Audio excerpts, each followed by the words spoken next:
Você tentou utilizar todos os hacks e dicas de produtividade que você viu na internet, e até mesmo comprou aqueles cursos que te prometem aumentar a sua produtividade através da criação de rotinas produtivas, e ainda assim você não parou de procrastinar. Será que tem algo errado contigo? Oi pessoal, meu nome é Bruno, eu sou biomédico, mestre em ciências, e nesse vídeo aqui eu quero explicar o que a maioria das pessoas não contam pra vocês sobre a produtividade.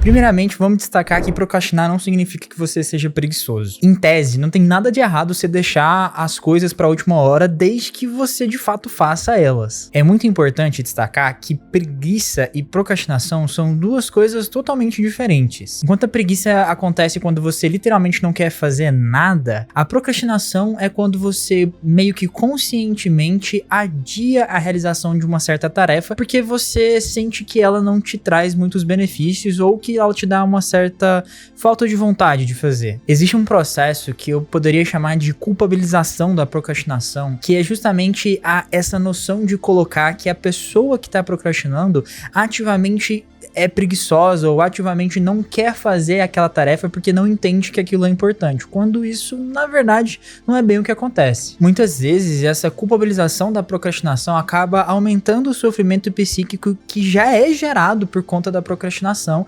gerando uma bola de neve que pode gerar estresse, cansaço e até mesmo gatilhos de ansiedade nas pessoas. Imagina, por exemplo, que você está no trabalho e a sua chefe chega com um monte de dados e quer que você organize essa planilha de Excel com esses dados e faça uma apresentação para a semana que vem. Ou melhor ainda, imagine que depois de uma semana inteira de trabalho, você chega em casa, vê aquela louça suja e a casa toda suja e você tem que pensar que você precisa, resolver essas coisas no final de semana, quando na verdade você só queria descansar. Perceba que existem necessidades sendo colocadas de forma intransitiva sobre o seu comportamento, sobre a sua vontade. E isso, por si só, gera um reforço negativo para a realização desse comportamento. O nosso cérebro evoluiu para a gente tentar evitar ao máximo fazer coisas que possam ser desagradáveis. De certa forma, ele associa coisas desagradáveis, reforços negativos, com situações ameaçadoras. Por isso que isso está relacionado com o estresse. Existem vias neurais específicas justamente para poder identificar essas situações estressantes ou ameaçadoras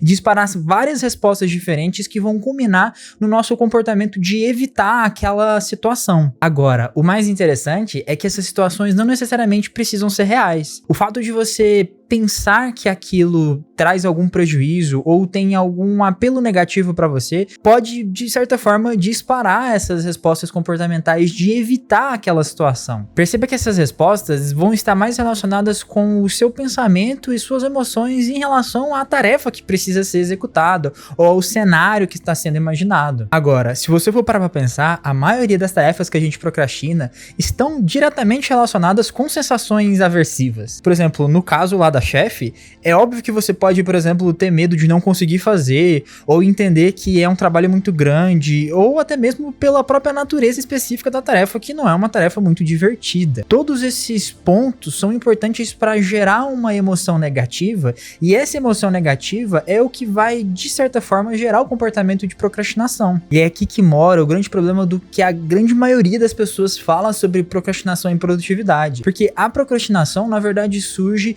de conflitos de emoções, conflitos de pensamentos acerca da tarefa que precisa ser executada, ou seja, acerca da produtividade que está sendo requisitada de nós naquele momento. Em todos os vídeos que você vê falando sobre procrastinação, o pessoal coloca que a melhor forma de você melhorar isso é ter mais disciplina, ter uma coisa mais regrada, uma vida mais regrada, mas isso não necessariamente significa que você vai melhorar a sua procrastinação. Isso porque, talvez, se você aumente essa carga de culpabilização, colocando que você está procrastinando porque você é indisciplinado, você possa, na verdade, gerar um efeito contrário e aumentar a resposta negativa, aumentar a aversão que você tem a esse comportamento, a essa tarefa, e por conta disso aumentar o sofrimento psíquico para poder realizar ela de fato. Não faz sentido a gente associar procrastinação com falta de produtividade, porque na verdade a procrastinação é um mecanismo natural do nosso corpo em relação a comportamentos ou situações, cenários em que a gente não tá,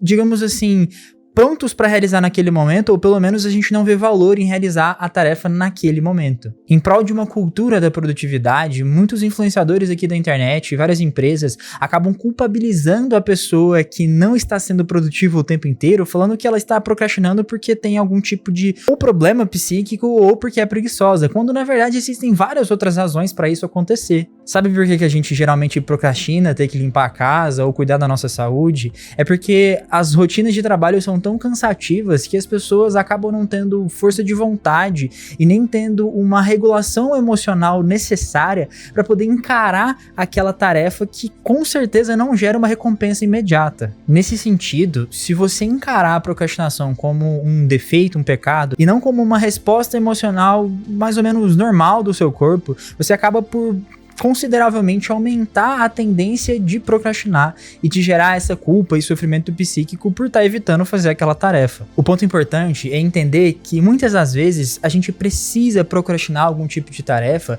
porque o nosso corpo já não está mais aguentando gerar produtividade. É claro que eu não estou falando aqui que a gente precisa deixar de fazer as coisas que são chatas ou que não geram recompensas pra gente. É só que muitas vezes aquela tarefa até geraria mais recompensa se a gente tivesse com bem-estar físico e mental melhor. E é por isso que as pessoas não podem sair culpabilizando quem tá procrastinando uma tarefa ou quem sofre por conta disso. E aí, você gostou de saber sobre isso? Deixe seu like aqui embaixo e comente, por favor. Muito obrigado pela atenção e até mais.